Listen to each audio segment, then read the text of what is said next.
Now here he was, chasing his boat down the left side of Witcham Street. He was running fast, but the water was running faster, and his boat was pulling ahead.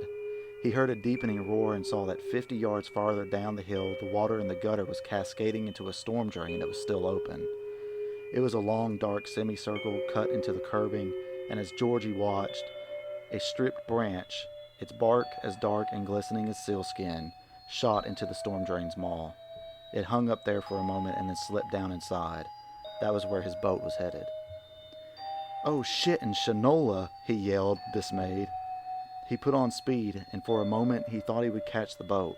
Then one of his feet slipped and he went sprawling, skinning one knee and crying out in pain. From his new pavement-level perspective, he watched his boat swing around twice, momentarily caught in another whirlpool, and then disappear.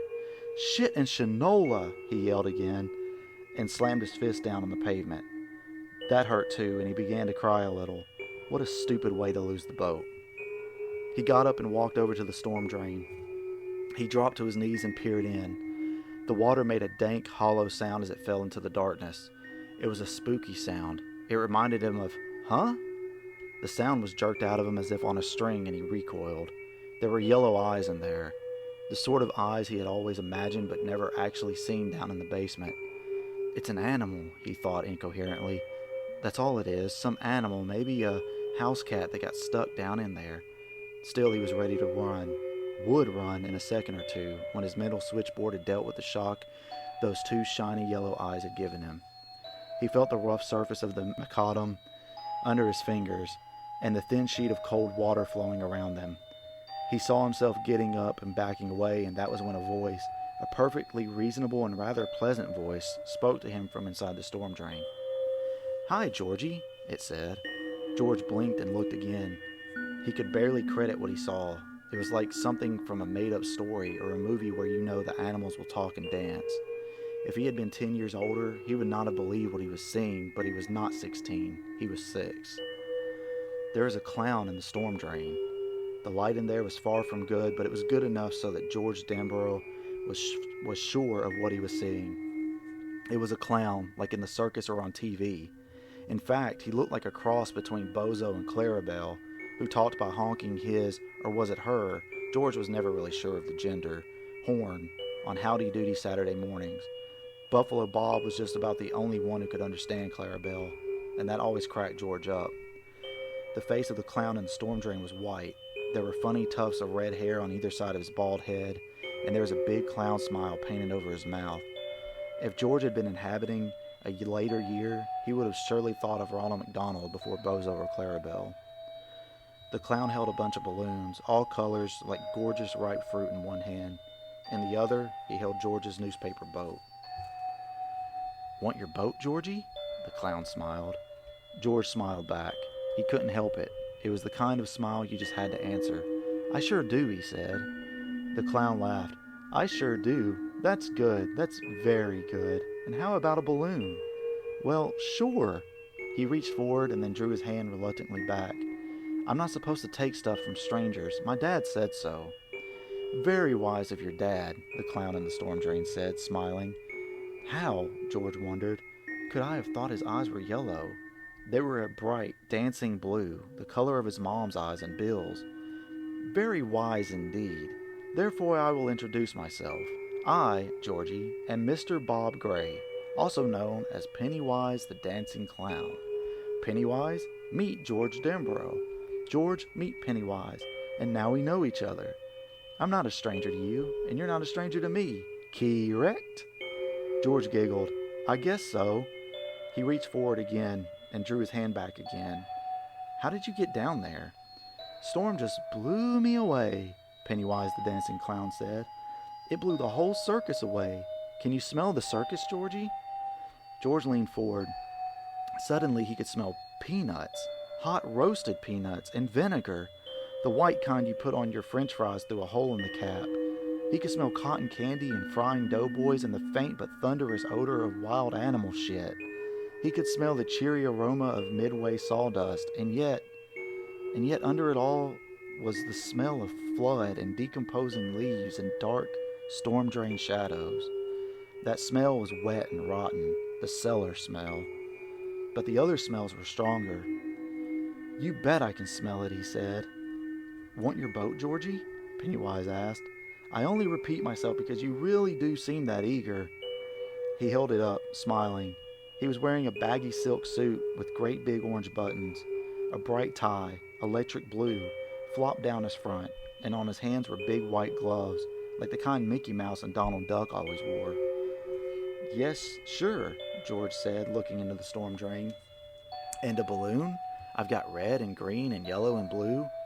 Do they float?" "Float?" The clown's grin widened. "Oh yes, indeed they do. They float. And there's cotton candy." George reached. The clown seized his arm, and George saw the clown's face change. What he saw then was terrible enough to make his worst imaginings of the thing in the cellar look like sweet dreams. What he saw destroyed his sanity in one clawing stroke. "They float," the thing in the drain crooned in a clotted, chuckling voice. It held George's arm in its thick and wormy grip. It pulled George toward that terrible darkness where the water rushed and roared and bellowed as it bore its cargo of storm debris toward the sea. George craned his neck away from that final blackness and began to scream into the rain, to scream mindlessly into the white autumn sky which curved above Derry on that day in the fall of 1957. His screams were shrill and piercing, and all up and down Witham Street, people came to their windows or bolted out onto their porches. "They float," it growled. "They float, Georgie, and when you're down here with me, you'll float too." George's shoulders socked against the cement of the curb, and Dave Gardner, who had stayed home from his job at the shoe boat that day because of the flood, saw only a small boy in a yellow rain slicker, a small boy who was screaming and writhing in the gutter with muddy water surfing over his face and making his screams sound bubbly. "Everything down here floats," that chuckling, rotten voice whispered. And suddenly there was a ripping noise and a flaring sheet of agony, and George Dambro knew no more. Dave Gardner was the first to get there, and although he arrived only 45 seconds after the first scream, George Dambro was already dead. Gardner grabbed him by the back of the slicker, pulled him into the street, and began to scream himself as George's body turned over in his hands. The left side of George's slicker was now bright red. Blood flowed into the storm drain from the tattered hole where the left arm had been.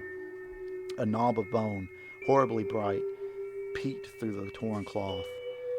The boy's eyes stared up into the white sky, and as Dave staggered away toward the others already running pell-mell down the street, they began to fill up with rain. What about the group hug scene? That was scary. Welcome, everyone, to our episode covering It, or It Chapter 1, as it was sort of later renamed. The 2017 film that was directed by Andy Muschietti. Joining me today, as always, are Lance and Owen. Say hi, guys. Hello. Hey, what's up? I'm Owen. I'm Owen too. They're both Owen. So, what I just read was from one of the early chapters in the It novel, obviously, where George encounters Pennywise. It is one of the most iconic scenes, I think, across every version of this story, whether it's the novel, the 1990 television special, or this film. Obviously, as we'll get into later, it's one of the very few scenes that was not changed for this movie, as far as just replacing it with something like entirely different happening to that character. As we see later on with the Losers Club, who all encounter Pennywise in different ways. Well, except for one. Quick question. Yes. This is Owen. This is Owen, by the way. Do you? I actually liked the details of people coming out on the street, hearing the kid crying, and like within a minute, like he's already dead. Yeah. And then they actually pull his body out. That seems more plausible than him just disappearing into the sewer without ever showing back up, never finding his body, etc., etc. Right. Why wasn't either the 90 movie or this movie ever like do the scene that way? instead of like Georgie's getting his arm bit off, cool, and now he's crawling away and he gets pulled in the sewer. Yeah. But I like the fact that like everybody's aware of it, and you can kind of play into the whole town is still under the influence of it that way, you know? Does that make sense? Or am I just like talking out my ass? Oh, yeah, I definitely get where you're coming from. Remind me in the 1991, no one sees him out there, right? And I don't even know if it shows him disappear or anything. Doesn't it just like cut away when Pennywise shows his teeth and it zooms in and he cuts away. Yeah, that's all that is. In this one, I think the reason that he has him dragged into the drain, this is just my interpretation of it, is it plays better into the missing child aspect that you see throughout the movie, where as the next kid goes missing, they cover up the missing child poster with the most recent one, right? So if they had found them, then there's like, it kind of sways it, right? It's like, well, yeah, these kids are missing, but we know George was murdered, so really, was it the same person? You do have the old lady across the street, or not even across the street. He's on her side of the road that sees him out there in the street when he's talking to Pennywise, and then comes out after he's been dragged in and sees the blood in the drain. I'm assuming that's how they know where he disappeared. But yeah, it is interesting. Yeah, it's just one of those. It's just one of those small tweaks, right? It's not like a drastic thing, but plus, yeah, I feel like just from my angle, like it could be scarier that like grown-ups hear it, and someone's trying to come save you, but less than a minute you're already dead. Like this, it kind of shows that you're not safe no matter what. Yeah. Within a minute you're dead, and like no grown up can help you and shit like that. This isn't like the Freddy Krueger thing where, all the grown ups just don't understand what the kids are just having bad dreams and shit. Like, what are you talking about? They're just playing stupid for the whole movie, right? So I mean, you still do get that aspect of the adults just like not seeing what's happening anyway, or willingly, or. Really, the movies and later the mini series, or it's not even a mini series. I guess they're kind of developing season 2 now of Welcome to Derry. They explain that it's because Pennywise has an effect on Derry that kind of fogs the adults' minds, right? Which allows him to specifically go after children without anyone trying to track him down. It's but yeah, I definitely understand where you're coming from. But I guess first thing we'll get into is just general thoughts about this movie before I jump into like cast and crew and some development stuff and all that. Owen, this is your first time seeing this movie, right? Owen me or Owen him? I'll let Owen take this one. So like Owen me or Owen him? Owen O is who I was asking. Okay. I gotta be completely honest here. So I've sent you guys videos of Tim Robinson, this comedian, and he's doing this bit, I guess, where he's singing along with Bob Dylan while they're trying to get a contract. And they're like, hey, I think we're going to go with Bob here instead of him. He goes, Bob him or Bob me? And they're like, is Bob your name? He goes, no, that's why I'm so fucking confused. But... he seems terribly and shit like that. But I was just gonna hope Cody would be like, "Is Owen your name?" Like, no, that's why I'm so fucking confused. But yeah, go ahead. Sorry. What I was gonna say was my initial is I've called this movie shit, but it's deceptive because I actually walked away really liking this movie. I hadn't seen it before. This is my first time viewing it, and of course, I've seen the miniseries, and we've already covered the miniseries, and I've watched. Oh boy, did we ever! In one setting, 3 hours. I enjoyed this a lot more. Than if we ever do Batman versus Superman, the Ultimate Edition, I don't want to fucking hear anyone complain. Okay. Yeah. Bam ham. We're doing Apocalypse Now director's cut for fucking 5-hour long fucking movie. R.I.P. Robert Duvall. Yeah, rest in peace, man. But Yeah, I really liked this movie. I thought that having it split up, because if I remember correctly, in the miniseries, doesn't we kind of cut back and forth, right, to like a modern day and then to like them as kids? Yeah, so in the miniseries, in part one of it, you're getting like all of the adults receiving the phone call from Mike, and then when each one gets their phone call, it flashes back to when they're kids. Mm-hmm. And if I remember correctly, it kind of goes back and forth, right? Like we'll have a little bit of time back in the 50s and then a little bit of time and whenever it was, the 80s or 90s or whatever. I think the miniseries, it was, you had the flashbacks and then they played through the entire flashback, and then the second half was the damn, man, I don't know about that. Yeah, Cody. no, I feel like he's right. So Owen's right. So like you start, they're adults. Okay. And then it like Bill gets the phone call. It flashes back to a section of when they were kids, and then I think Ben might be the next one to get the phone call. And there's like this whole section of him like getting an award and going up to his apartment or whatever with a woman, and then like it flashes back, and then once they all meet up in Derry, it's just them as adults from then on. And I don't want to go into chapter 2 too much because Owen hasn't seen chapter 2, but it's handled differently in that movie. Yeah, shit. And the guy, the first half of the miniseries, he's committed suicide in the bathtub already, so I fucked up. My bad, Owen. Oh, no. No. But I really liked in this one kind of, and I'm not sure if it's how it is in the book, but I liked focusing on just one set of, because effectively they're two different characters, you know, even though they're the same person. I think having it focus just kind of on them as children for this one movie gave them a lot more time to breathe and to flesh them out, which I think was a lot better for the pacing as opposed to the miniseries, where the miniseries doesn't feel rushed, but it just feels like because it's bouncing back and forth so much, it doesn't get enough time to like, you know, let the characters breathe. Yeah, I completely agree. Yeah. Other than that, I really liked. I thought this movie had very good. Their director is obviously pretty skilled. I can't remember what his name was off the top of the dome. Andy Muschietti. Yeah, you could tell he knows his stuff. There's a lot of really good shots in here, and there's really cool sequences.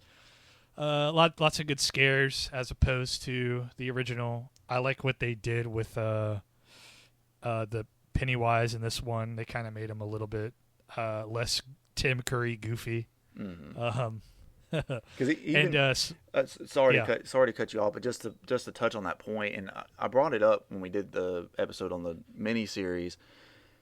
But there's, even when this Pennywise is kind of acting a little silly, I guess, for lack of a better term, there's still like this sinister edge to everything that he's doing, and everything just feels extremely off. I mean, well, some of it's more on the nose, like when Mike is being held down by the bullies, Henry and his crew. And he looks over and he sees Pennywise sitting in the grass, and he's like chewing on that arm, and he like waves it at him or whatever. But obviously he's just like half covered in blood and just super creepy. There's also that thing that I mentioned before with the miniseries, was like Tim Curry just looks like a dude as a clown, right? And in this, with a bulbous cockhead. Yeah, it's like he looks like a clown, but he looks like something trying to imitate a human as a clown, if that makes sense. So like something's off about the way he looks. So you're saying he's a dude playing dude disguised as another dude? Exactly. But I love that interpretation. Anyway, sorry to cut you off, Owen. No, you're right.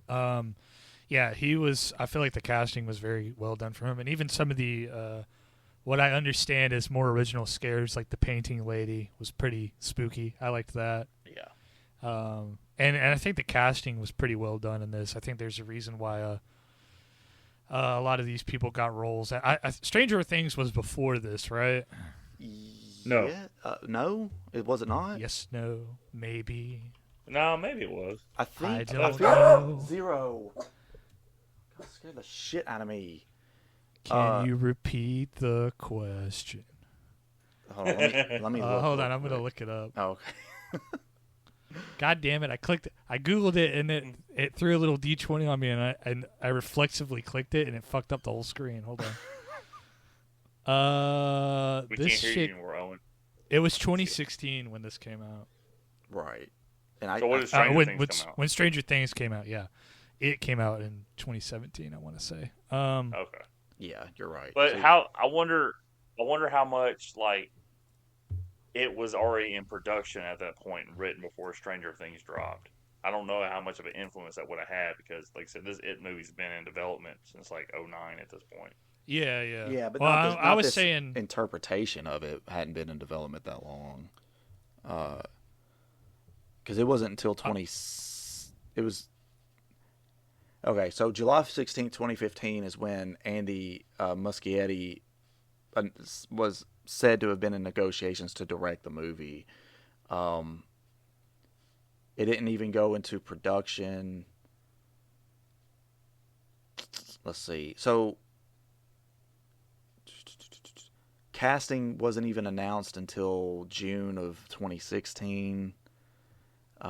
So Stranger Things was Stranger Things was already filmed or whatever by the time like they were even announcing like casting of this movie. And Finn Wolfhard, it's not like Stranger Things was keeping him from doing other things anyway. I mean, because even after this, he was in that Ghostbusters Afterlife, I think is what it was called, when they brought Ghostbusters back or whatever. So I don't know what point I'm trying to make here. I don't think that the Stranger Things had any kind of influence on this. Yeah, the point I was trying to make was that some of these actors got famous after it. The one I know actually was the lady who played Bev. I know she got pretty famous off of this. Yeah, which as of right now, I know the next thing, or one of the things I'm anticipating that she's going to be in is OD by Hideo Kojima. Yeah. The mastermind. The ruse master, Kojima. So, do you have any other overall thoughts before we pass it over to Lance? No, that's about it. Okay. All right, Lance, what are your overall thoughts of this movie, or general thoughts of the movie? No, I'm just kidding. This is me. So I saw this in theaters with Cody and his blushing bride of 7 years at the point. Not 7 years. When y'all get married? 14? No, we haven't. 6 years. Y'all get married in 2011? Oh, 2011. Yeah. Gotcha. Okay. So 6 years at that point. Stephanie. Maybe, okay, so you had to have gone on the second time I went, because the first time I went to see this, if you want this sidebar now, I can give it to you about my... Yeah, go ahead. So, my local theater at the time, which is closed down now, opening night, I was super excited for this movie. Obviously, I was a big fan of it, the miniseries and all that, so I was really looking forward to this film.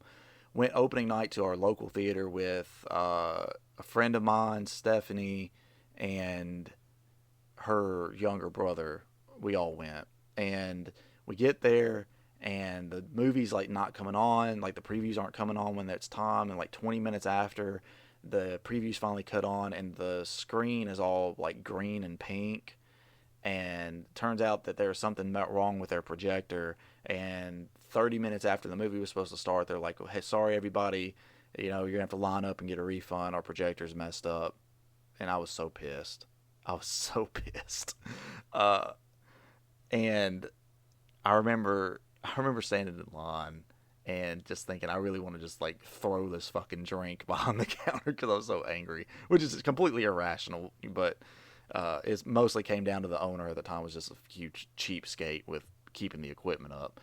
But anyway, so Stephanie, it was already late at that point, so she didn't really want to go all the way to ended up going to another city and going to their theater. And it was me, my friend, and her brother, and Stephanie stayed home because she had work the next morning. So she's like, I can't go to like a 9:30 showing of this movie. That was the first time I saw it, and then it was so good that later on, I think you and you and Stephanie went with me, and I saw it for a second time. One of the few movies I've ever seen more than once in the theater. Yeah. So is this friend got a name that rhymes with Derry, and you just think I'm gonna get jealous? No, I was just saying friend because I don't like to give out real names for people that aren't on the Welcome to show. Jerry. That's why I like to be called Owen. Duh. Anyway. Yeah. My pseudonym is Lance, but I don't. So like I said, my first time watching this version was with you. I'd watched the original version with my first girlfriend, Squidward, and I think it's funny because Owen's not in on the gag, and it's just hard to describe. Cody knows what she looked like, so it's funny. She probably looks closer to like handsome Squidward, if we're being honest. Squidward. Squidward.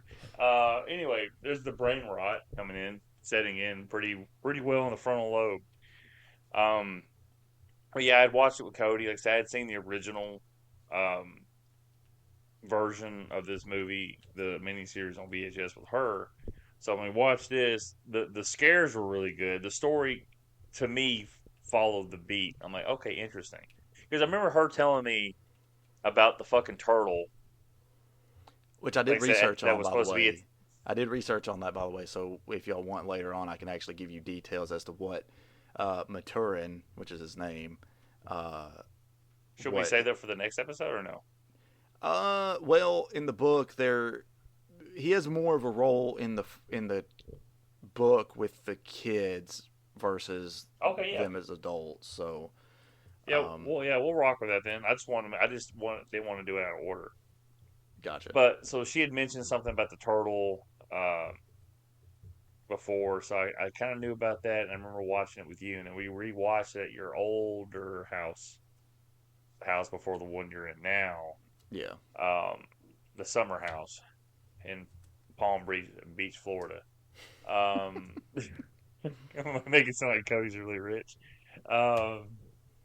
But yes, I watched it, enjoyed it then, thought it was scary, terrifying. I think it's still our avid listener and my online friend, Young Kazzy, shout out to him, brought up that this is the highest grossing horror movie of all time, I think, still. I think so, yeah. What about Friday the 13th, part fucking 10? Oh, look, dude, that's you didn't Jason think about X. that. Look, Owen, I know you're being facetious, but that is technically Jason X. And although it's a cult movie, it's not the highest. I argued that Morbius was higher. I think, but Kazzy said he 2007. Oh boy, Kazzy, I did say that because he was telling me this. He goes, "Oh, Chapter 1 is the highest grossing horror movie ever made, and Chapter 2 is number 7." I go, "Impossible. Morbius made more." He goes, "That's a peak male fantasy / romance film, not horror." I'm like, I guess I'm stupid. Be right. Kazzy's really funny. Morpheus. Morbius. It's Morbin time. But yeah, so I watched it. I remember liking it. Yeah, I did the rewatch a week ago. Not spoiler, we'll pull the curtain back. Cody wasn't able to record last week because his wife abducted him. And I don't have Valentine's a pussy to tell Day. Freaking nerd. I don't have a pussy myself to sway him the other way, so I understand why he went with her. But I watched it last week, and for some reason I can't remember shit about it. It's not it wasn't a bad viewing. It was like, oh yeah, I remember that, and it was like, okay, it was good. I also remember part 2, and a lot of people frown upon chapter 2. I don't remember technically why, because I remember watching it like 2 months ago. I thought it was really good, and still. Yeah, there are minor issues with it that I have, which we'll get into on our next episode, of course. Yeah, so that's the first time I watched it. I still like the movie, and spoiler alert, and we'll recommend it. But I am intrigued because I haven't watched Welcome to Derry. I'm not super intrigued with the lore to watch that show. I'm too busy rewatching the Mortal Kombat animated series from 1996 on YouTube. and then people's retrospectives about that series for some reason. Yeah, But yeah, I also plan on we'll touch on Welcome to Derry a little bit more at the end of the Chapter 2 episode also. and then we're also going to cover Spider Noir, motherfuckers. No, I'm just kidding. We're not going to do that. But is that anything else? All right. Or how much money did this thing gross, Cody? all right, so we will get into the general details then. The money. It's all about Show the money. me the money. It, the 2017 film, as I've said multiple times, was directed by Andy Muschietti or Muschietti. I'm not entirely sure how to pronounce it. I think it might be Muschietti. Andy Dufresne. It stars Bill Skarsgård as the titular It, or Pennywise the Dancing Clown, as he's more commonly referred. The Losers Club is played by Jaden Lieber as Bill Denbrough. I almost said Bill Skarsgård again.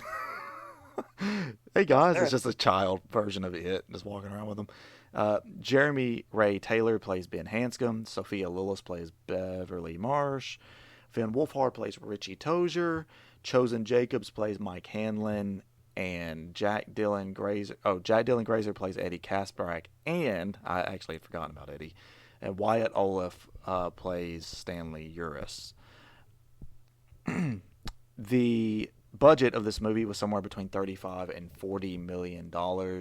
The box office draw of this film was $719.8 million, which, yes, I verified it a few moments ago. This makes it the highest grossing horror film of all time. You know, that's like the original Star Wars fucking numbers. Like making $700 million off of like $35 million. So this movie's better insane. than Star Wars. I mean, Yeah. some might say you're fucking stupid for saying that. But they'd be wrong.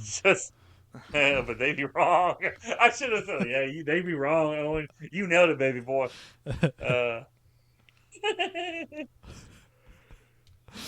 Just the last couple of general details. The runtime of this film is 2 hours and 15 minutes, and it was released on September 8th, 2017. All right, question for Cody. Cody's in his 30s. So, Cody, when I was younger, I remember watching movies I really liked and wishing that they were just a tad bit longer, you know. And I think that kind of peaked with Avengers Endgame, with that being 3 hours long. Now, when I look at a movie, and I don't know what it was, Alex hit this stage before I did, because I remember talking about it. He goes, I just don't feel like watching the movie that long. So when I see a runtime, it's like 2 hours and 30 minutes long, I go, It's completely, the same for me. Yeah, me too. That's why it took me so long to watch Dune. Like, Dune 2 had been out for a year or more before I finally sat down and watched it, because every time I'd go to watch Dune, I was like, oh my God, this movie's like 3 hours long. Like, do I really want to sit down and watch this? And I'm glad I did, because it's fucking amazing. But still, like, I'll put it off so long because of the runtime. Yeah, so I will say this. I haven't watched Dune yet. I do feel pretty important it's on my liked list, though. Like, it's there. I haven't clicked on it yet. I feel like, it's on my liked list. That's fine. But what is this Mortal Kombat Annihilation right next to it? Why don't you shut the fuck up, Savannah? Anyway. Hell, it's like me yesterday. I watched Evil Dead 2013 for like the fucking 10th time in my life. So I still have never seen that one. We never got through the whole. Yeah, series. we did. We did the 2013 one. Did I miss it? Yeah. No, I don't think so. I remember that one. Yeah, no, we watched it. Yeah, I know we definitely covered it. We did the first one. We did 2013, and we did Evil Dead Rise. We never did 2 or Army of Darkness because I assume because you would not like those movies. Cody. Well, no, I am. Are you talking about me or Lance? Yeah, you. Oh, I like those movies. We're actually going to do them later this year. Yeah. Okay. I'm gonna time it for later this year when the new Evil Dead should roughly be available on like streaming services. Which one? The one that we just watched? Or the newest ones came out? Did they have another new one coming out? There's a new one coming out in July in theaters called Evil Dead Burn. Oh, okay. And then have they released a trailer for that? No, there hasn't been a trailer for it yet. Which Okay, that's so not it going to hasn't be been that's not hype. going to be us going to the theater and seeing it. That's going to be wait for streaming services.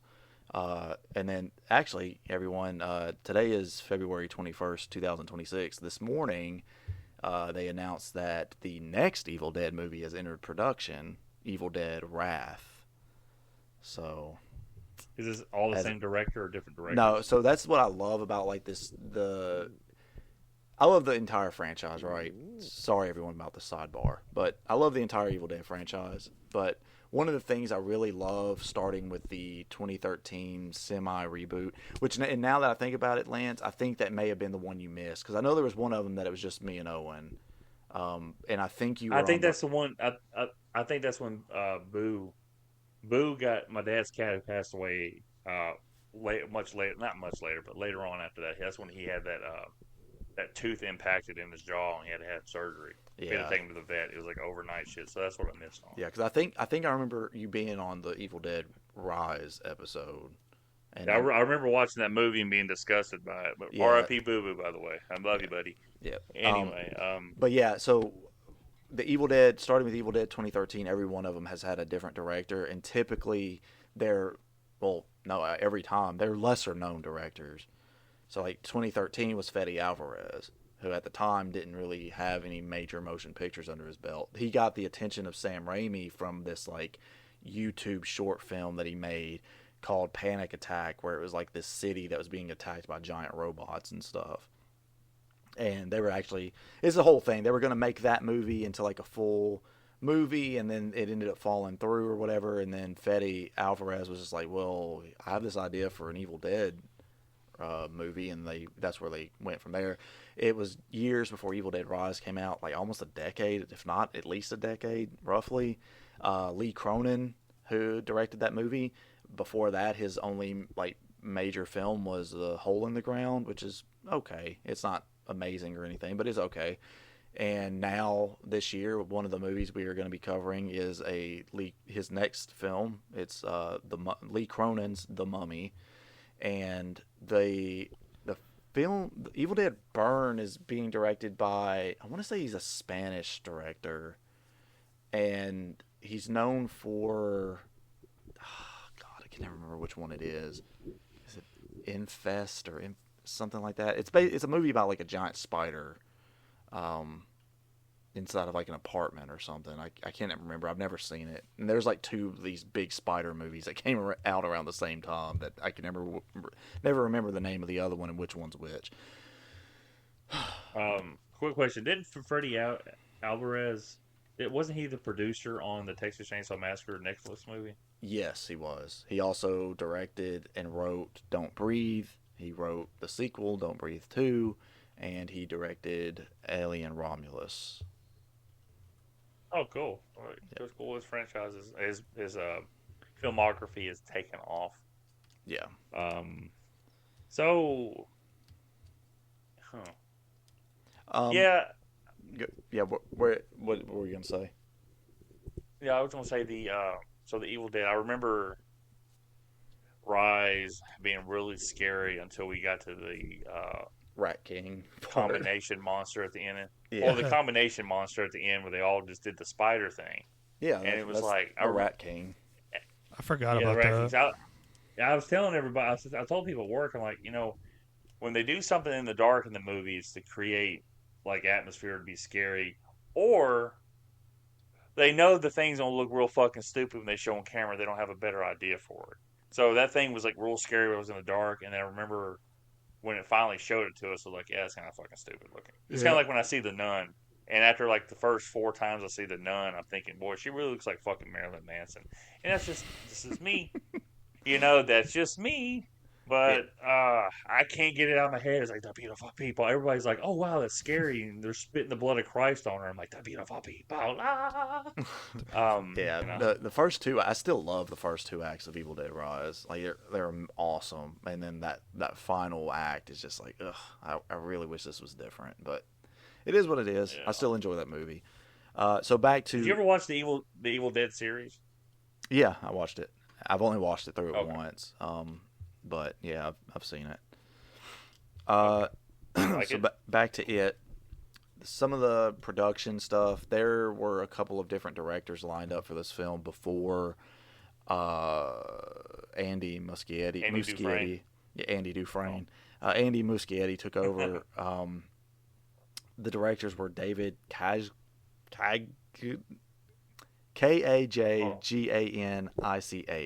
I don't know how to pronounce that. That didn't last very long before Cary Fukunaga was lined up to be director. He ended up dropping out due to creative differences. Basically, he wanted to make a more abstract or, very not mainstream horror film with this. And the studio was like, that's not what we wanted to do with this, with probably one of the most anticipated horror movies at the time. So they ended up just mutually parting ways, and then Andy Muschietti came on board. During the Fukunaga interpretation of it, Will Poulter was lined up to be Pennywise.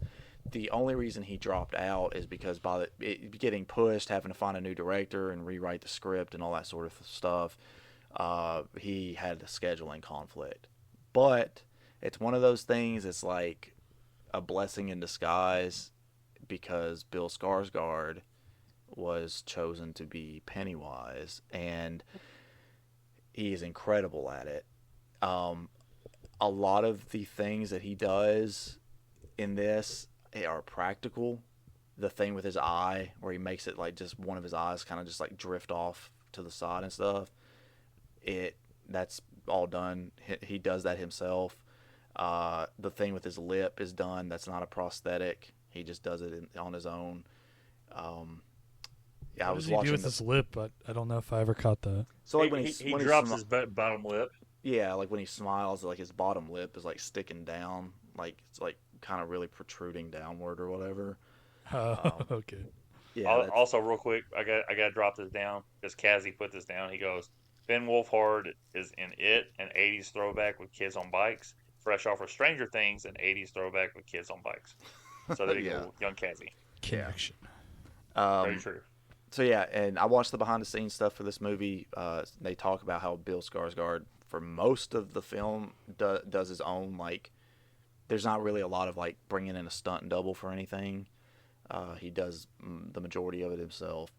One of the production things I wanted to talk about, which I found really interesting, they hid Pennywise from the kids until a very specific scene so that they could shoot the scene for the first time together.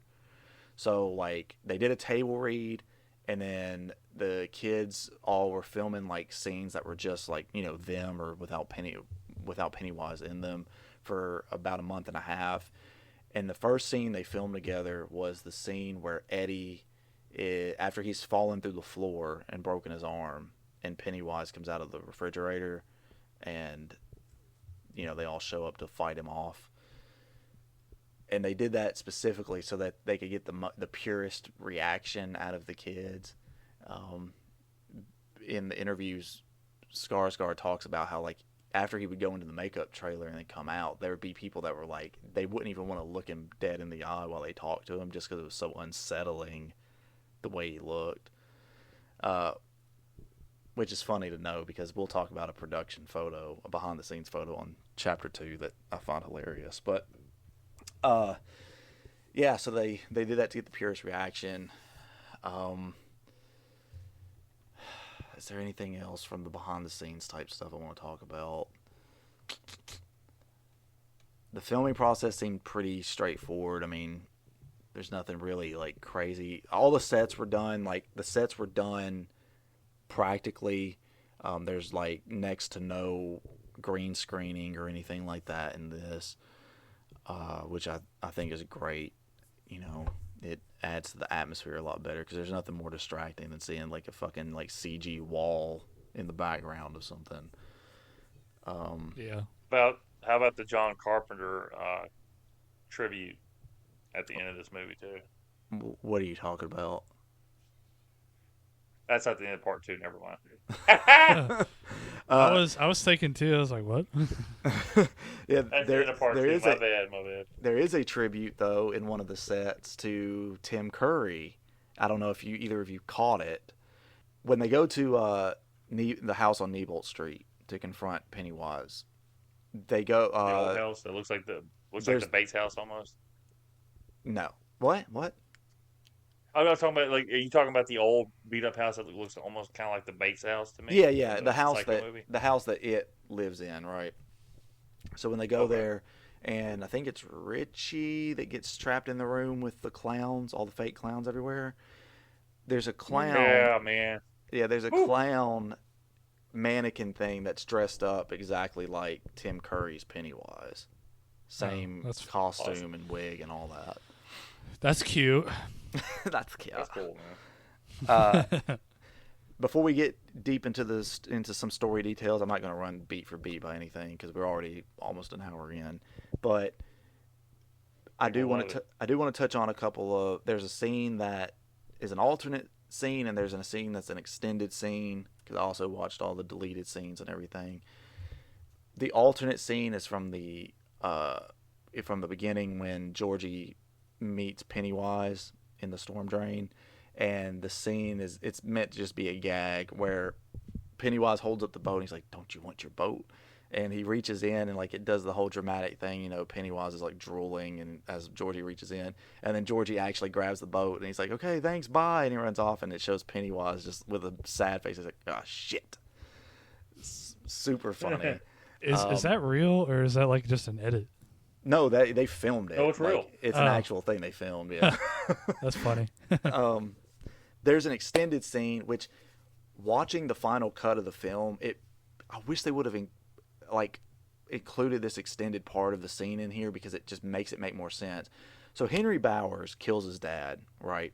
Stabs him in the neck, and you think, okay, he killed his dad. He's gone. He's completely snapped. He shows up at the house to confront when he attacks Mike as they're trying to make it their way down the well, and he's all of a sudden just covered in blood. So well, you may be thinking, where the fuck did the blood come from? Because the blood didn't spray on his face from stabbing his dad in the neck or anything. In the extended scene where they show, they briefly show Henry Bowers' car out on the road before they go in the house.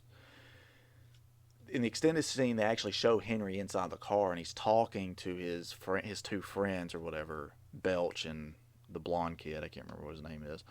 And then it shows them, and he's he's murdered both of them. He's slit their throats. So that's how he gets all the blood all over his face. Oh, that's why they don't show up in the sewer. Right. Yeah, that's why it's just him. And but they cut that part of it out. I don't know why.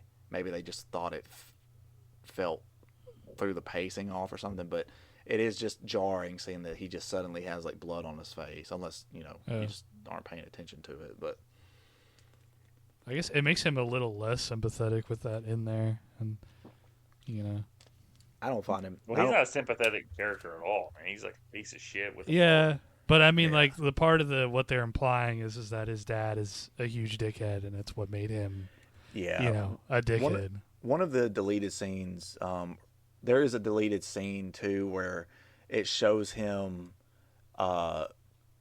putting ointment on his back. He's shirtless and he's putting ointment. You can see all these marks on his back from being whipped with a belt. And it's right before they go, and they basically the scene shows him doing that, and then he walks out of the house and he gets in the car and they see Mike riding his bike down the street and they follow him. And that should presumably lead to when they are attacking him down right before the Rock fight, or the Rock War. Rock War. But yeah, so those are just a couple of extended or deleted scenes I wanted to talk about. Let's talk about the Losers Club, and if anyone has a favorite, because I definitely have a favorite from the Losers Club. Is it Finn Wolfhard? Yes. Yeah. I mean, he has the most. I guess he stands out the most. He has there's a couple of the. And that's what she said type of shit he does. I can't remember. There's one. He was something about being. That's what your mom said, or something like that. Yeah, his jokes. His jokes are a little too close to our jokes, so I figured within our group, yeah, probably. Probably would go over well. There was one where they were like, "What do you want to do to spend your whole summer inside?" He's like, "Well, that's better than spending it inside your mom." And I think that's when he's like up top or whatever. Or when there's like the beaver trapper line, and he's like, "Still is, am I right?" There's another one I like when what's the kid that his mom is always treating him like he's sick? What's that kid's name? Eddie. Oh yeah, Eddie. So if she goes, Eddie, are you forgetting something? He has to give him a kiss. And he goes, do you want one from me too? No, I was trying to think of the one that like made me really laugh out loud. That one is the one. You want one from me too, Mrs. K? Shit was funny as hell. I ain't gonna lie. Oh man. Oh man. I don't like almost everything. Every one of his jokes hits. There's a couple that are like it's childish, but it fits the character, right? But almost every one is like making me at least smile. And just even like when they're down, when they're first like messing around in the Barrens at the sewer opening, and Eddie's like just going on and on about gray water and how it's a mix of piss and shit and everything, and he's like Richie's using a stick. And he's lifting something out of the water. He's like, "It doesn't smell like caca to me, senor." Just fucking stupid, man. It's so fucking funny. That would be us if we had to go fight the fucking it monster. All three of us would just be too busy cracking wise to do anything. Look, I ain't gonna lie to you, and I'm gonna be completely honest. There's no way I'd go in that fucking sewer. I just don't give a fuck. Like at this point, like anytime. The only time I can sit there and be like, "Oh yeah, sewer's not so bad," is in Owen's favorite trilogy, the Ninja Turtles, the live action ones. And yeah. Those everything turtles, else, I'm like, that's fucking nasty. That's the funniest thing to me about the turtles is that they stink like shit, and they eat the pizza surrounded by shit smell. They're like, it's no big deal to me, Yeah, they're just hanging out with fucking piss and shit and fucking nut. They have a cool little fucking old subway place that they find in part 2. That's a place they're living in part 3. Oh, okay. Where the really bad shredders like wearing the lampshade, like, oh look at me, cowabunga, ha. Now we only smell like piss instead of piss and shit. Right on. Oh man, I just swallowed a frog. I just swallowed a frog. I hope that wasn't an ancestor. I wish there wasn't so many homeless people in this subway. So yeah, the rest of the Losers Club. I mean, do any of y'all have a favorite, and is it anyone other than Richie? I like Mike. Mike's the guy whose granddad's the one that's butchering a sheep, right? Yes. Yeah. Okay, so cameo. I gotta look the guy up real quick because I recognized him from the movie. I saw him do an interview and they were talking about this. Shit, that's the wrong fucking one. I keep looking up this hot chick from the Dracula movie in 2025. Let's see. Who? 2017. I don't know her name. She's some English person. Anywho, I just look at her like, man, she got a pretty face. Anywho, fuck. Hold on. Damn. So there's 3 different parts of the Wikipedia page for each director. They're broken up like almost like chapters. Yeah. Let me see here. I'll recognize the dude's name. Stephen Williams plays Leroy Hanlon, the grandfather of Mike Hanlon, who runs a nearby abattoir. Stephen Williams plays Duke the bounty hunter from Jason Goes to Hell. The one that breaks the guy's fingers in jail and shit like that, wears a cowboy hat. If you guys don't remember. So that's Stephen Williams. I saw him. I'm like, hey, there's Duke, man. So he's fighting Jason and he's not fighting Pennywise because he knows Pennywise is a pussy going after the kids like Michael Jackson. Anywho. So, since you brought up Leroy, that's since you brought up Michael Jackson, we'll go ahead and get into there was a cameo where he was in the movie too. Now, so although there was a Michael Jackson name drop in this movie. Jackson. When, the fucking what is that Donnie Wahlberg group that keeps getting brought up? New Kids on the Block. New Kids on the Block. That part was funny. I ain't gonna lie. I never listened to any of that shit. I just think it's funny to me. When she slowly opens the door and there's the poster starts playing the New Kids on the Block music. That's my other. Doesn't it blare a song from them? I guess. That's the other character I like. I like Ben a lot. Partly because his actor looks like one of those kids who'd be like, he would say like, my mom told me it was my mom said it's my turn on the Xbox kind of kid. So before we jump to more of the Losers Club, let's back up to the Hanlons. Leroy Hanlon gives Mike this whole spiel early on in the film when he's hesitant about using the bolt gun on a sheep, and he tells him you can either be outside the pen or inside the pen, and it's like, oh, this is very knowledgeable and all that. Leroy Hanlon.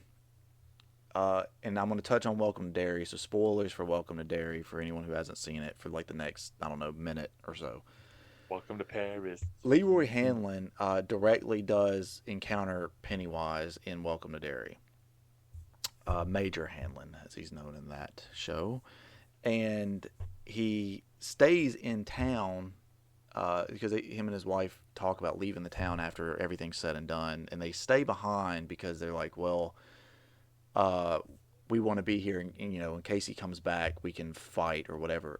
I think over time, the memory of it sort of wears away because of Pennywise's influence. So obviously, he's not involved here, but he still has this. I don't know. There's this more serious tone instead of this very wishy-washy sort of air that most of the adults have about them when it comes to the dangers of the town. Because even Eddie's mom, who's just turned her son into a hypochondriac and thinks that he's going to get hurt or get sick all the time, it's not Pennywise or it's not this other thing in the town that's caused it. It's his friends that are the problem, right? So yeah, I don't want to go any further into Welcome to Derry, I guess. I'm afraid of really spoiling stuff. Everyone should watch Welcome to Derry. But it does have Leroy Hanlon in it, and he's part of the previous cycle, which would have been in 1962. And Mike's father, Will, is also there. And it also revolves around, the big event is the Black Spot burning down, which is one of, the most uncomfortable and horrifying, scenes I've seen on a TV show in a long time. It's really unsettling. But so there's Mike Hanlon. Owen, you brought up Ben. Ben Hanscom is a transfer student, or the new kid as they call him. Fat boy, as Pennywise called him in the miniseries.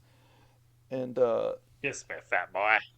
The way that he's portrayed here is he's the one that brings the history. He researches the history of the town and brings everything to the knowledge of, or brings everything to light for the rest of the Losers Club. In the book, that's very different. Mike is the one that brings the history of the town to the Losers Club, because where would he have gotten the history, ladies and gentlemen? From Leroy. Oh yeah. So. So in the book, Leroy actually acknowledges the Pennywise shit. I don't think he acknowledges Pennywise, but he acknowledges the darkness of the city. Yeah, exactly. He acknowledges the things that have happened in this town without necessarily directly acknowledging that Pennywise is the one responsible for it or anything like that. Okay, let me ask you this so we can break this down, because I was half-assed paying attention. I was picking at my toe. My bad. Anyway, so in the book, Leroy is the one that tells Mike about the stuff, and Mike brings it to the Losers Club, right? Yeah. So they're all kind of trying to figure out what's going on and what has happened in the town. But Mike is really the one that brings a lot of that historic information to the Losers Club, which plays more into a role of him when he's an adult, staying behind and being working in the library and all that, right? So it kind of makes. So let me ask you this. Okay, so with that information and with, I guess, both adaptations, was the 91 the same way, where it wasn't Mike that brought the information to everybody? I can't remember right now. I think he did bring the information to them in the 91, because I remember when we were watching it, I thought, I was like, okay, yeah, this obviously lines up more, whereas this one it's Ben, and they use the excuse that because Ben's the new kid and doesn't have any friends, he spends all his time in the library. Okay. But So the next question, before we get super deep into it, does that omission in this movie where they change it, does it make Leroy's portrayal from Welcome to Derry to this kind of uneven or not consistent, or is there just ways you can walk around it? I'm just curious. I think because they show Leroy so little in this that you can kind of just get around it. It's hard. It's hard to read too much into what Leroy's attitude and thoughts are in this, because I think he's only really in one scene, right, where he Yeah. gives him that kind of like lecture about man. So he wasn't around. So They didn't show him anymore after the shit with Pennywise actually was starting to happen, so it wouldn't have. I was just curious if there was like, because I find that sometimes when they do a movie and a sequel, or a movie and then they do a prequel series for something, that sometimes things are inconsistent because I guess they didn't think they were going to adapt that much, so they tried to be more faithful in the prequel series, and it doesn't technically line up with the movie. Does so that make sense? Welcome to Derry, like, while it does take several elements from the book, like certain character names and things like that, and certain callbacks, and obviously the black spot burning down is something that happens in the book, and Dick Halloran being involved is something that's mentioned briefly in the book as well. Dick Halloran, for those who don't remember or don't know, is the old man from The Shining who teaches Danny about The Shining. But for the most part, it's original things, and they're just building upon the foundation. And I think I'm pretty sure, if I remember from interviews, they had to get a lot of it approved by Stephen King to like fit the lore and all that. Or maybe they didn't have to. Yeah, I think I saw an interview. Yeah, Go ahead, Muschietti is a huge interrupt. Stephen King fan, so obviously he would have wanted Stephen King's like, go ahead with what they were doing. Yes. But yeah, So he did an interview about the dairy. He did an interview and he said, well, everything they did in season one was like from built upon the excerpts in the book, and that Right. if they did a season two, which they do plan on, that there was nothing else from the book they can glean from, that they would all have to be original, but they would have to sit into the void of the story where they could actually tell a story. That's where it gets kind of tricky because they don't want to sit Yeah. there and add too much onto it and make the movies inconsistent, you know? Right. So there's an issue because in the book, it takes place, like the first part takes place in the late 50s, and then so it's like the early 30s for the cycle before that, and then like the 1900s in the cycle before that, right? Because of the timeline of the movies, where they have, instead of the kids sections taking place in the late 50s or 1960 like it did in the miniseries, it takes place in 1989. So you basically have enough time in between for there to be an additional cycle.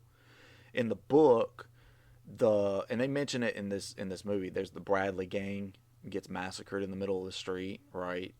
When Ben is going over like the dark shit that's happened in the town. They talks about the Bradley gang being shot to death in the street, and there is the mention of the black spot being burned down. That stuff happened in the same cycle in the book, if I remember correctly. So like the Bradley gang was killed, and that's what kicked off Pennywise's cycle right in the 30s, and then its conclusion was the black spot being burned down. But in the chronology of the films, they've made it to where there's this big like event that happens. So at the end of the cycles, instead of something really kicking it off or whatever. So in the 30s, which in this would have been 35, 35. The Bradley gang shooting is the big event, and in 1962 is the black spot burning down. So because of that, you've taken the elements from the book that happened in the 30s to build upon for Welcome to Derry season 1, where it takes place in 62, and now you've got this cycle from the 30s that the only thing you have to go on is the Bradley Gang massacre. So, and they kind of built some things up in the show to like set some things up for season 2 that take place in the 30s, because Welcome to Derry season 1 doesn't just purely take place in 62. It has flashbacks to it doesn't purely take place in 62, right? Yeah, it has flashbacks to both 35 and 1908. So they're already starting to establish certain things that they can build on. So, but I would still imagine that they're going to go to Stephen King and be like, hey, this is what we got for season 2, yay or nay, sort of thing. So, and he says, "Where's the giant turtle?" Then he goes, up my ass. Thanks for mentioning Maturin, and that is Maturin. For those who want to know, Maturin is how I'm assuming it's pronounced, so that's how I'm going to pronounce it. Wait, how's it spelled? Maturin. I think it's Maturin. Maturin. No, you guys are both wrong. It's the Mandarin. I'm guessing it's pronounced that because I'm assuming it's probably a reference to Master and Commander, and there's a character in that book named Maturin, and it's spelled like that. I'm assuming.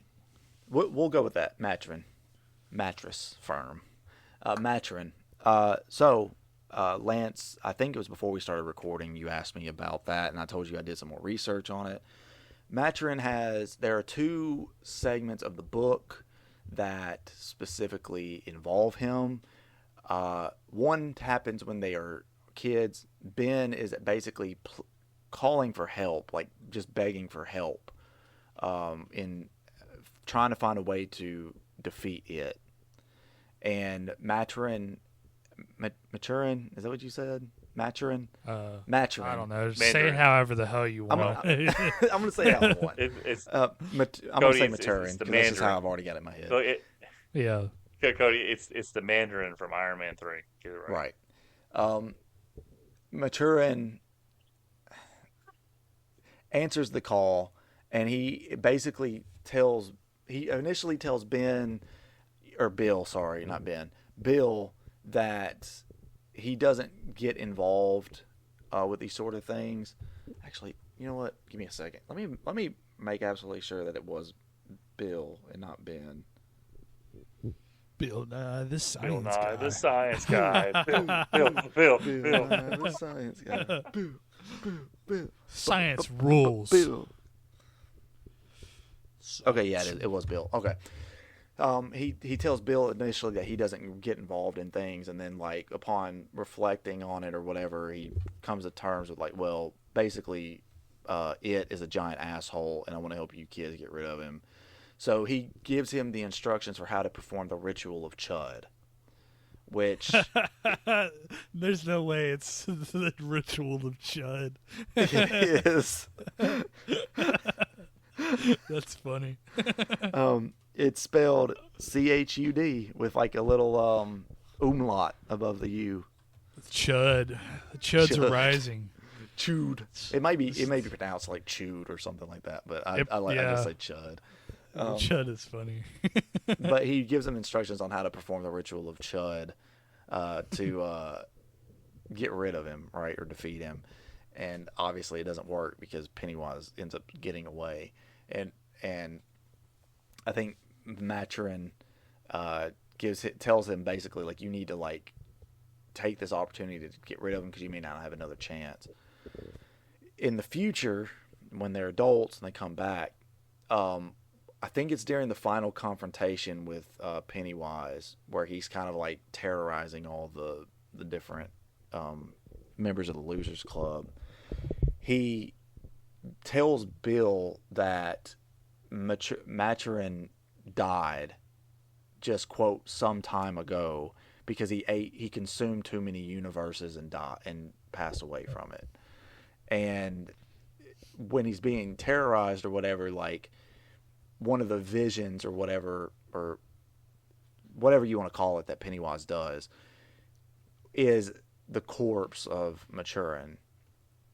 Whether or not it's real it's never confirmed or whatever in any of his other books. Like I've said before, Maturin is like very much more of a thing in the Dark Tower series, and it's never confirmed or denied that he actually died. It could have just been Pennywise using it as a way to like take away hope from the Losers Club, right? As for the turtle itself, obviously we don't see it in the movies.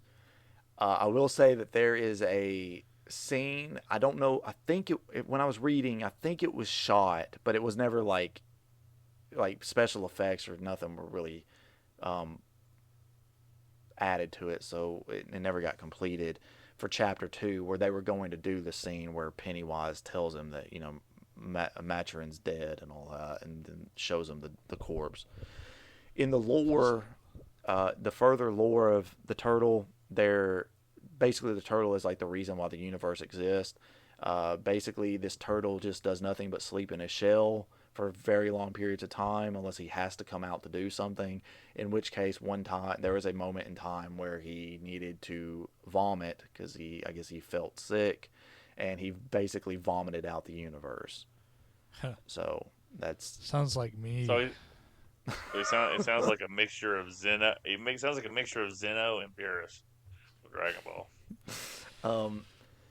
In the movie, although we don't ever see Maturin and don't get a direct reference, there are 3 times in this film where turtles are shown or referenced. One of them is when they are in the quarry swimming and they talk about there being a turtle in the water and they're trying to find it.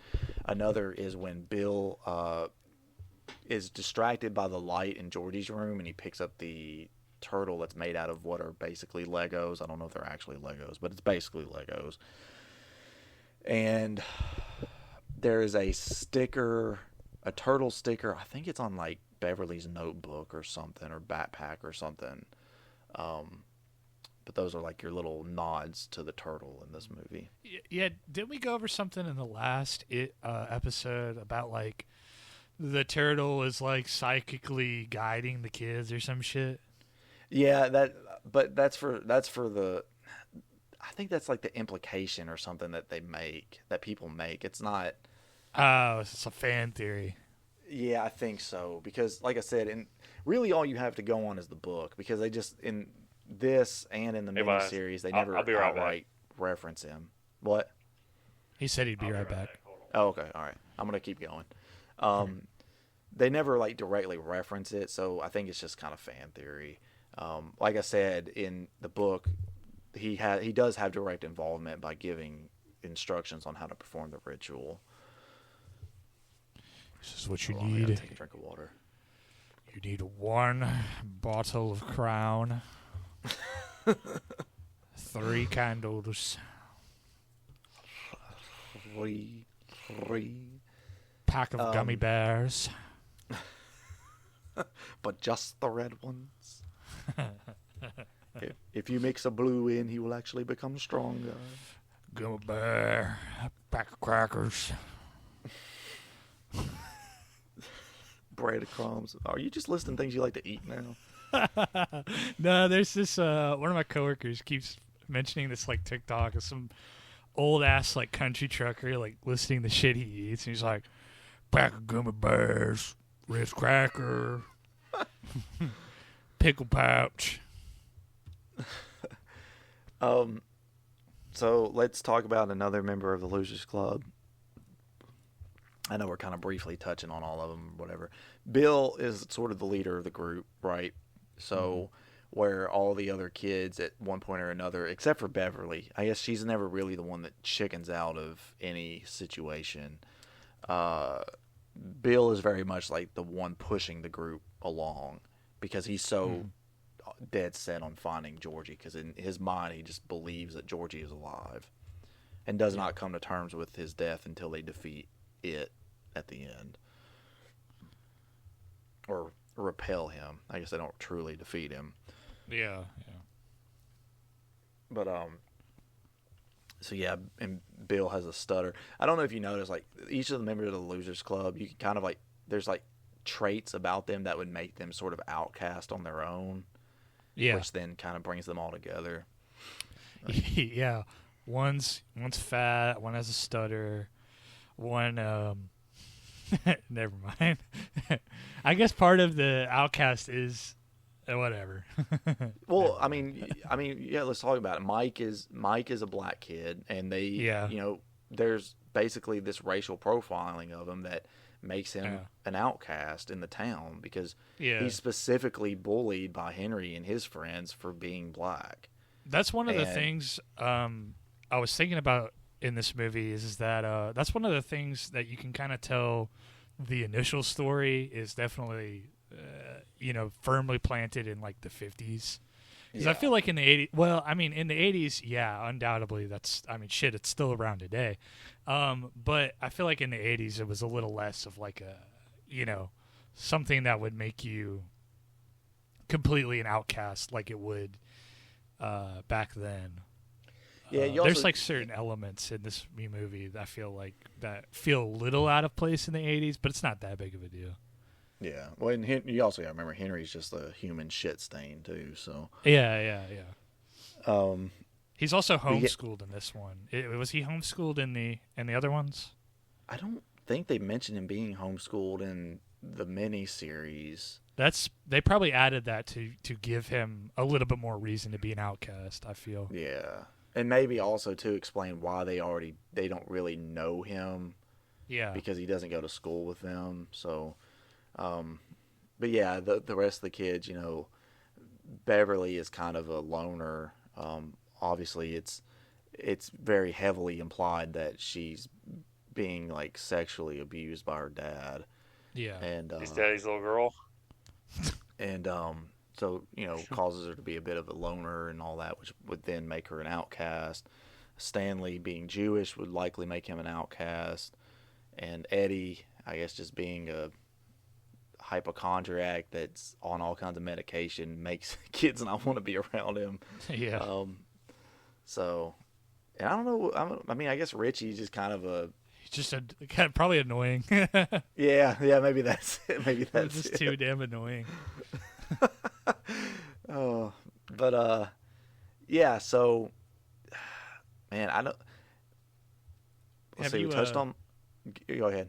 Have you talked about so one of the things I really liked about this adaptation is how they kind of, and I mean they probably did it in the book too. I think they did, but in this one the characters have fears, and the fears are like counted in the ways, or they're included in the ways like that it uses to kind of scare the kids. For instance, the hypochondriac kid, he sees like this diseased, like nasty dude. He like vomits all over him and shit. And then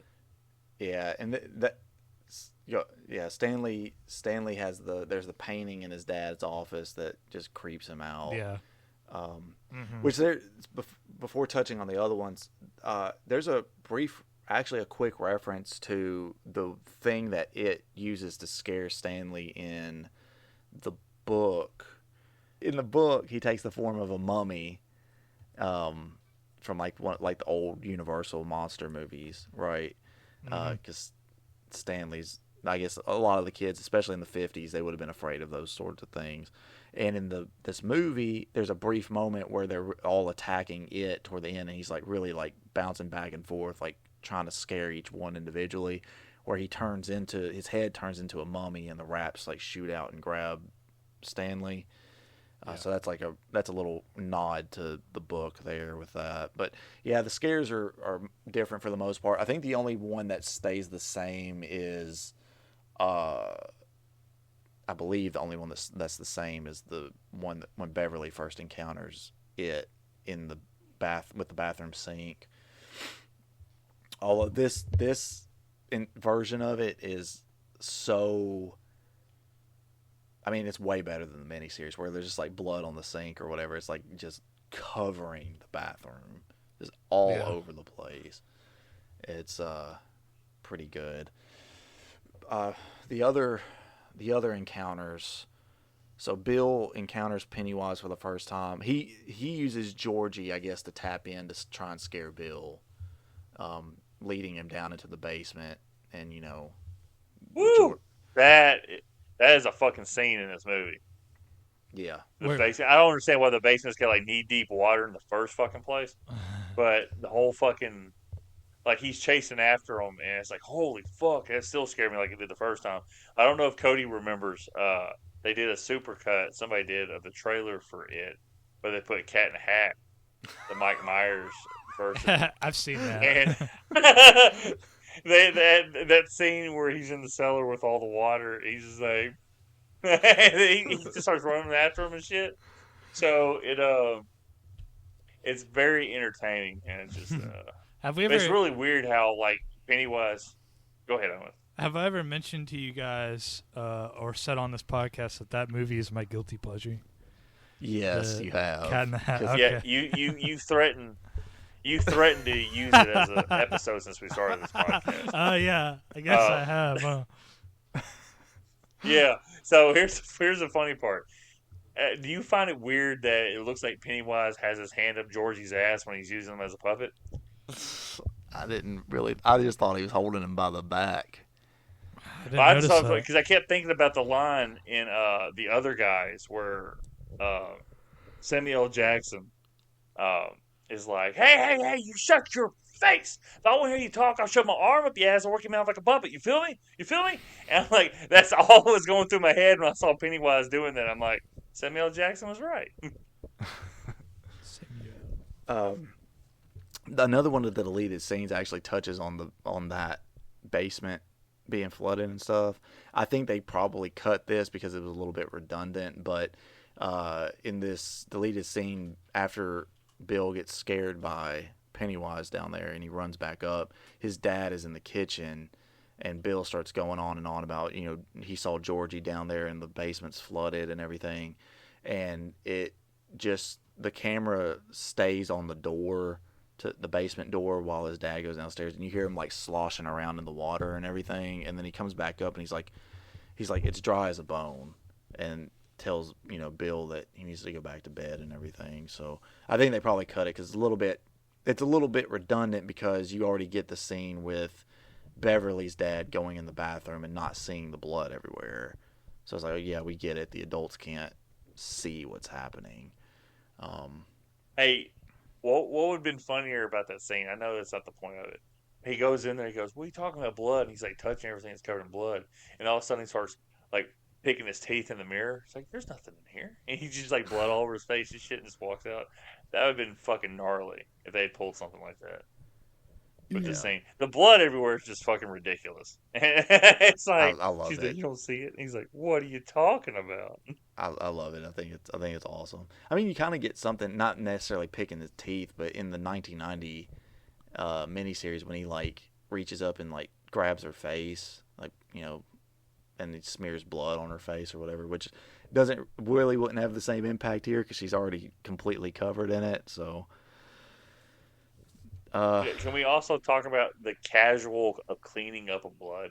Like my OCD, like scrubbing, they're just like wiping and it's like really just smearing. I'm just like, I mean, I know the blood's probably just in their head, but it's like, I don't know about that, man. I don't know.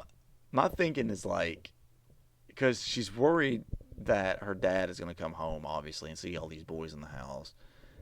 But it's like, can like the 5 or 6 of them really clean up this much in the amount of time before he gets home that day? Because I mean, it's like literally everywhere. I know. So yeah, I just they had a lookout. Yeah, Richie, who at that point still has not seen Pennywise. I don't think he sees Pennywise for the first time until the thing with the slideshow. Yeah, because he starts freaking out. What the fuck is that? Which is interesting that they didn't give him his own moment, like the rest of them have. Mm-hmm. I don't remember him having too much in the original outside of just him being a goober. Well, yeah, in the miniseries, it's Stanley that's the one that's like going on and on about like, oh, this isn't real. You guys are just, it's in your heads, and he finally has an encounter, which then he still kind of denies it, but they have some kind of like small element to it in this where they have him, not want to be involved, and every now and then he says like, "This isn't real. It's not what we said. What we saw isn't real." Am I real enough? Am I real enough now, Billy? Am I real for you?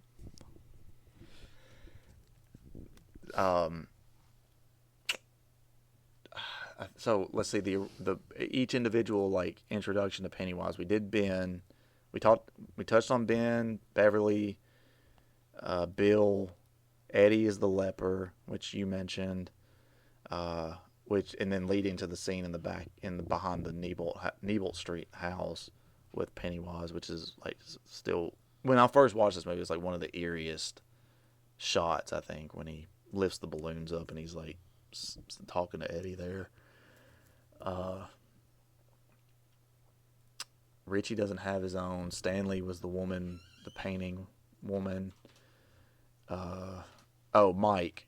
His first encounter is when he goes to deliver meat to the butcher shop, and it's all the hands reaching out as they're being like burned alive behind the door, which I've always. It's interesting to me, right? Because his family lineage is directly tied to the black spot and people being burned alive in the black spot. But he directly wouldn't have known about it. And I know his parents died in a house fire, but with that shot specifically, there are so many people, like so many different sets of hands behind the door, that it makes me think that it could be a reference to the black spot. But it could just also be an over-exaggeration by Pennywise just to really like scare him from people burning alive. And I'll do like the shot where the door opens up and you see Pennywise like behind the plastic curtains or whatever, and dangling around. I think on probably what I'm assuming is like a meat hook or something in there. Yeah, I think so. I think so.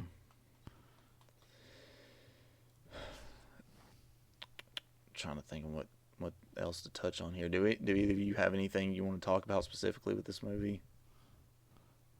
Well, now that you mention it, the triangle. So if the upside down triangle is what they use for Bill Hader when Pennywise shows up in the middle of the city square, I guess, when he's like, it's not real, and then Pennywise comes up, he's like, don't play with the clown. But he has a regular triangle with all the balloons with Richie, right? That's where the hobos, is it Eddie? No, Eddie. Richie, Eddie. I keep forgetting the thing, yeah. So he has a regular triangle for him. No, it's an upside down triangle, ain't it? I think it's upside. Because the upside down triangle is for, queer representation is what that's. Is that really what it's supposed to represent? Well, because, Bill Hader's character, Eddie is gay coded in the second movie. I thought Richie. No, I think Richie is. No, Richie is. Yeah, Richie is for Eddie. So the upside down triangle is for Richie. He has a regular triangle at I call it the Bates house. The rundown house where Pennywise is hanging out at. Yeah. That's got access to his sewer drain. So he has a regular triangle with all those balloons. I thought that was a pretty cool visual when they all just kind of pop. Oh, is that why? And he's like... I was wondering why he had like a big ass red... That is kind of smart, I guess. Yeah. I just never really noticed the flipping of it. That or he's a big fan of like the Iraqi Republican Guard. He might be. I mean, he is Pennywise. Can we talk about? Okay, what is the bully's name again that kills his dad? Henry Bowers. Okay, Bowers. How about him falling down the sewer well? And obviously he's like, we know the story. He survives in the second one. I'm like, there's like no fucking way that motherfucker would survive and wash out in the sewer.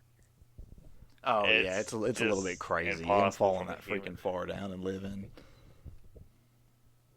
Yeah, because it looked like he kept falling. There wasn't a like, oh, he fell another 3 feet and then, ooh, you know, it wasn't nothing like that. He's like, ah, like something like it's like the Yoda thing, when he's falling. Can we talk Man, about when? the Jewish Stanley's a little bitch in this movie. Like he's very much a bitch. Like he's like, you guys left me. He's like, no, man.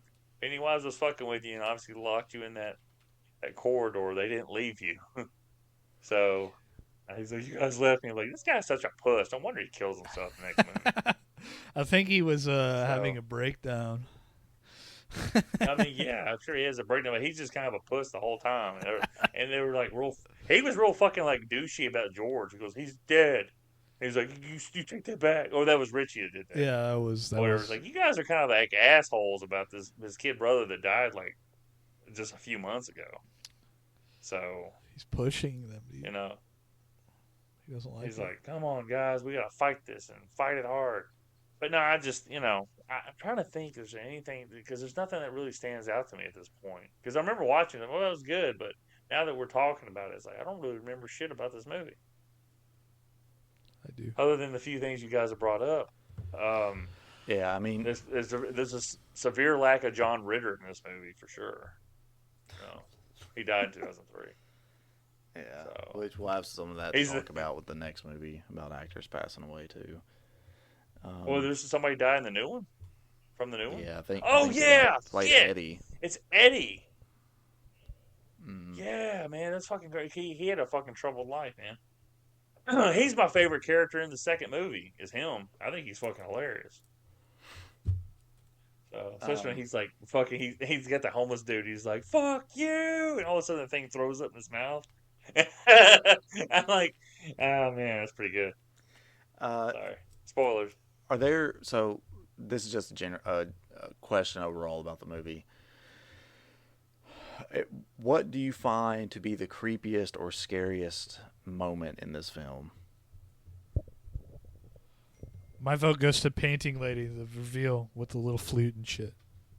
Or is it really? That's the one that does it for you? Yeah, I don't know. None of the other ones really get me as much as that one. I don't know what it is. That's her weird fucked up face. I can handle like, scary monster shit or clown. Clowns don't fuck with me. Like, I'm not really scared of clowns. But like weird fucked up human face always gets me. Yeah, it's not so much the clown aspect that scares me though. It's the supernatural element of it. Yeah. Right.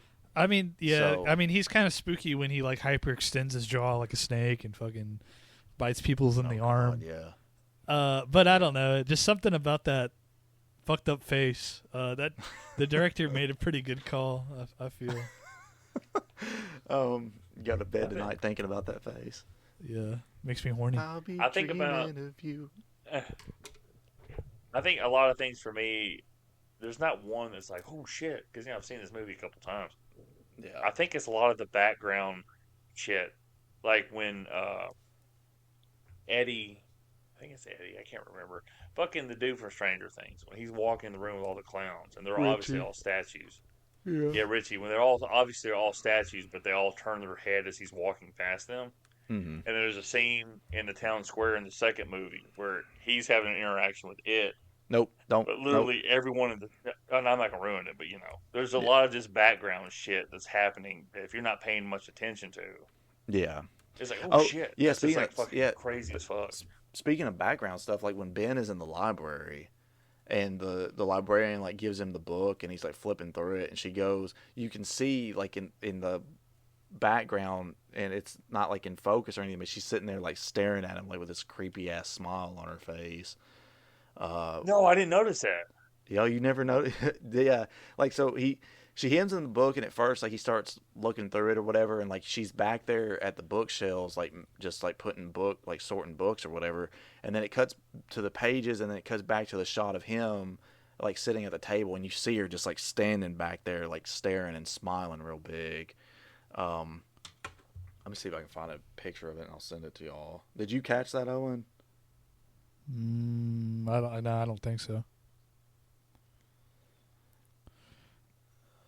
Just keep on dreaming. Dream about my black phone. Oh yeah, and I guess that was Ben's first encounter with Pennywise too, is when the headless boy, from the kitchen ironworks explosion. Mm-hmm. Headless. That's the worst thing you could be in life, is headless. Getting no head. There's no future in it. Yeah, there's no future. So this picture is a little bit more zoomed in than the actual shot on the movie is, of course, but. Did you put it in the Discord? Oh, you didn't right here. I sent it to the group text. Phone chat. He on that phone. Oh, damn, that's creepy as fuck. I didn't realize that at all. What is it? What am I looking for? So the librarian standing behind him, like I said, it cuts away to him. It cuts away to like the pages of the book when he's flipping through it, and then it cuts back to that shot. And again, obviously, it's a little bit more zoomed out than that. They zoomed in on it here to just try and get everything more, in the picture or whatever.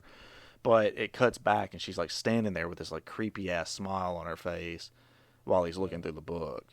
Is she like looking at him? Like you can't really tell from this. But it's hard to see in the picture, but yeah, she's looking at him and she's like smiling. And then because when he gets up to leave the table, she's back at those bookshelves that are behind her, and she is sorting books again, like she was before it cut, and she was doing that. Just a little background touch that I found really creepy when I noticed it the first time I watched it. But I guess I watched so many like horror movies where like shit happens in the background. I've just like kind of trained myself to like watch the background a lot, especially when you get shots. Oh shit! Yeah. All right, I'm looking at the scene right now, and yeah, she like turns away and like looks at him and smiles. Mm-hmm. Yeah, it's like really eerie. But as far as like creepiest or scariest scene, like that moment there is kind of really creepy. The one that freaked me out, I think, the most whenever I first watched it was, you know what? Honestly, I think it was probably when Mike is getting attacked by the bullies and Pennywise is like sitting in the grass with the arm. Just the juxtaposition of like how cheery Pennywise is acting about it, but just how fucked up the situation is when you see him. It's like very unsettling, and this idea that he's like, it's constantly watching, right, where it's sitting there watching him get beaten, probably with the hope of swooping in and possibly eating him, if they actually kill him or leave him for dead. So it's yeah, spooky. Obviously, I've seen this movie quite a few times now, so a lot of the stuff doesn't really scare me anymore, but or really freak me out that much. But yeah, it's pretty hard for me to get scared at a lot of shit. But for me, it's mostly like haunted house type movies that really do it for me, which I'm kind of hoping will be the effect of Undertone when I see it in a few weeks. The only thing that can kind of get me anymore is like J-horror. Like Japanese ghost shit is about the only thing. Oh yeah. Oh, I thought he's like Jay horror, like Jay from Silent Bob. Yeah, that's horrifying shit. I guess that kind of gets into that kind of falls under the haunted house kind of purview, right? Like The Grudge, Yeah, I watch a lot of ghost porno videos, and I don't mean like I don't mean ghost hunting videos. I mean shit that's uploaded to YouTube that's got like very little to no explanations of shit, and like some of it you're like, yeah, I can kind of explain that away, but some of the shit, like, woo, this one video I'll have to send you guys. It's from Bizarre Blood, or something like that, and they put these videos together. And there's this Japanese dude who was like a social influencer, and they told him to go to this certain former mall space in Japan that had a fire and some people died in it and shit like that. And they say at night you can still smell the embers like from the fire. and he was like recording with a cell phone. You see something like coming towards him, something small. He goes, "What the hell is that?" And then he gets to another spot. He turns around and you see this like stuffed animal on the stairs that wasn't there before. But then when you zoom in on the spot, there's this black robed figure standing behind the stairs. You can just see right where its eyes are through the staircase, like right behind where that thing is, almost like Pennywise like. And it's like scary shit like that I'll watch. I'll be like, I can watch during the day, but when it gets closer to nighttime, I'm like, nah, it's okay. You know, because I do move around in my sleep a little bit, so I'll feel like something. If I feel like something may have jerked my foot, I'm like, no, there's something in the fucking room. So a lot of ghost shit. So, meaning going back to this real quick, because you never respond to me when I ask you this. Have you asked your father if anything recent with that fucking ghost in his house? No, I haven't. Oh my God! It's because you don't want to know. Give me his number. I'll text him. Hey man. Hey, this is Lance, Cody's friend, and I sent a video to our. I want to know: is the ghost still doing shit? I sent a video to our group text for y'all to watch later on if you want. It is a short film called Portrait of God. What do you mean? Oh, okay. I'm not watching that. I watched it a few weeks ago, and it like genuinely like creeped me the fuck out. It's very creepy. I'm home alone. Only like 7 minutes long, but you're home alone. Yeah, I'm home alone. I can't be watching that shit. Anyway, I don't know that I have much of anything else to say about the movie. I know we kind of only briefly touched on the characters. There's a lot. It's a long movie. It's a lot to touch on. I really wanted to get the overall vibes, discussed, and some of the backstory with the film and all that sort of thing. But if you all don't have anything else specifically you want to talk about, then I guess we can get into our recommendations. Yeah, I think we've touched pretty much everything that I can think of off the top of the dome that I enjoyed, and that was. We didn't talk about how when they're in the underground house and who's the character who's freaking out and can't move? It's Bill? Stanley. Is it Stanley? Are you talking about Stanley when he gets when they first all encounter the It in that house and they all split up and shit and like. Oh, Eddie, when he falls through the thing and he breaks his arm. Yeah, that's it. Okay. When Eddie's freaking out and then the It monster cuts Ben's big belly, and how none of the kids like give a fuck that they cut open his big old belly. And they're all like around Eddie. And they're like, "What's wrong? We gotta save him. We gotta fix him." That reminds me of another funny Richie line where he's like, "Are you kidding me? This motherfucker's over here leaking hamburger helper." Yeah, that too. It seemed like a pretty nasty cut, like fucking another scar. They just kind of didn't give a fuck. They were just like, whatever. Yeah, it like really got him with them big old claws. He had that stab protection. He had the layers. He also in the movie after he gets Henry starts carving his name into his stomach earlier on in the movie, and then they go to the quarry or whatever to swim, and he's still got like the big bandage on his stomach. He's like, I don't know if you should be jumping in this water. Yeah, I was thinking that too. Fucking like in sepsis or something. yeah, fucking all sorts of shit. It's probably not even healed all the way. But yeah, my man gets cut in the belly a lot. I guess that's his punishment. This motherfucker's leaking hamburger helper. That's the only other thing I could think of. Okay. Lance, anything else from you?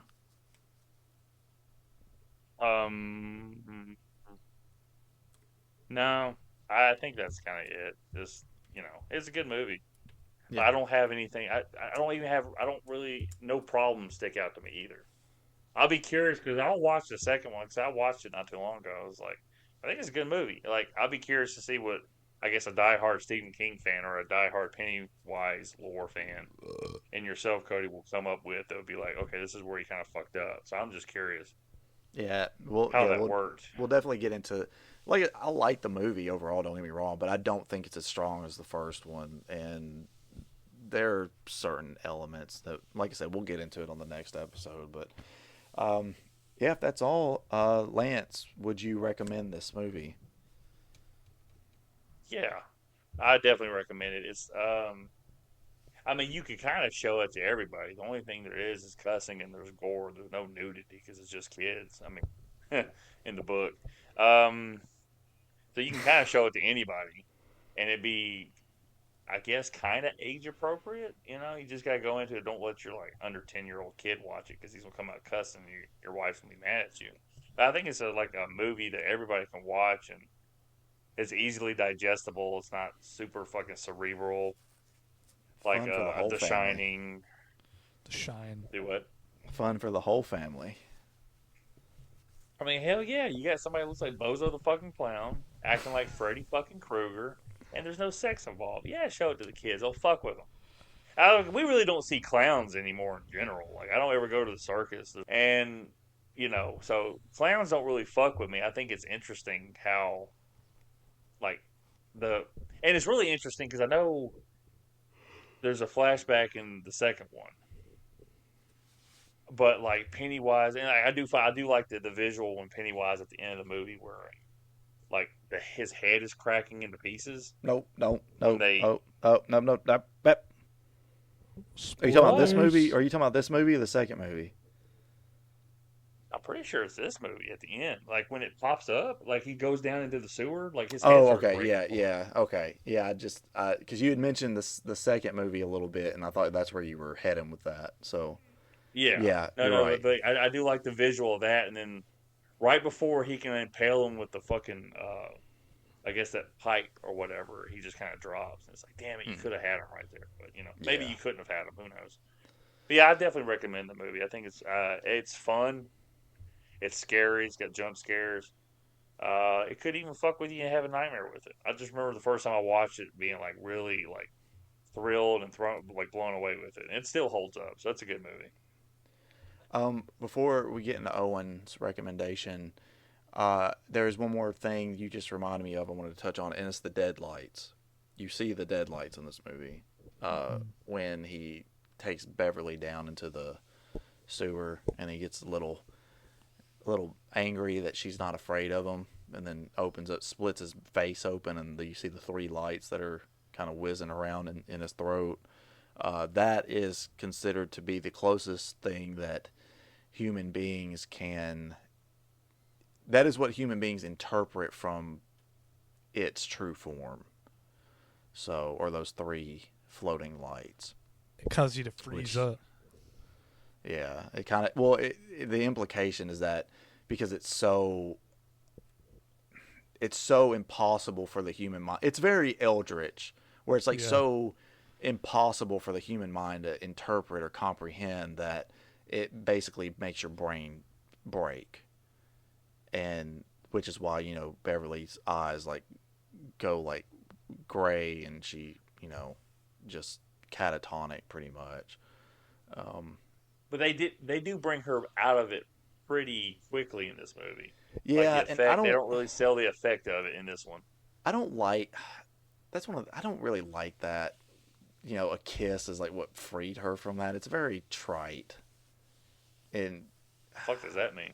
It's like, it just means it's goofy and played out. Yeah. Oh, okay. So, but yeah. I thought you were gonna be like it's minuscule. That is goofy. Yeah. It is what it is. Only true love's kiss could save the maiden. And then she's like, January embers, and then she still ends up making out with Bill. It's like, I don't want this fat kid. Ugh, get away from me, fat boy. Oh shit. All right, Owen. Do you recommend this movie? Yeah, I do. Okay, great. That's my closing Cody, thoughts. Okay. Hey, this reminds me of Owen when him doing that. Like, Johnny Gonzalez, right, from wrestling. Yeah, I do. Yes, I don't think Owen does.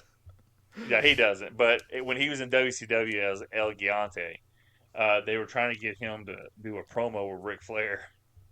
And Ric Flair would say something. Jim Ross would give him the microphone to El Gigante. Your response, he goes, "Ric Flair, I will kill you."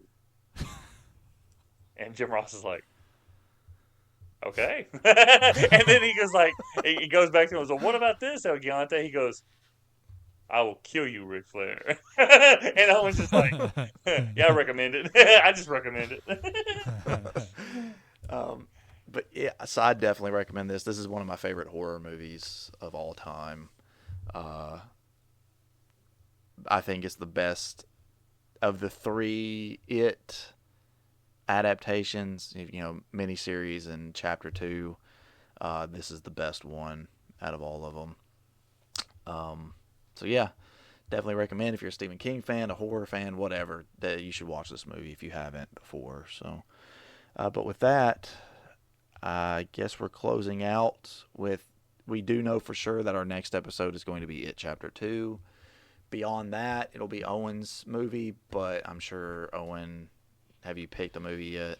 I have a good idea, but I don't want to spoil the surprise. Okay. It'll be a little bit different next time we will be doing It Chapter 2, so you don't have to wait too long for that. But yeah, everyone, if you like this episode, if you're on podcast services, please leave a review, share, subscribe if you haven't already. If you're watching on YouTube or listening on YouTube, like, comment, share, subscribe, all that good stuff. But yeah, until next time. Finish him. Off.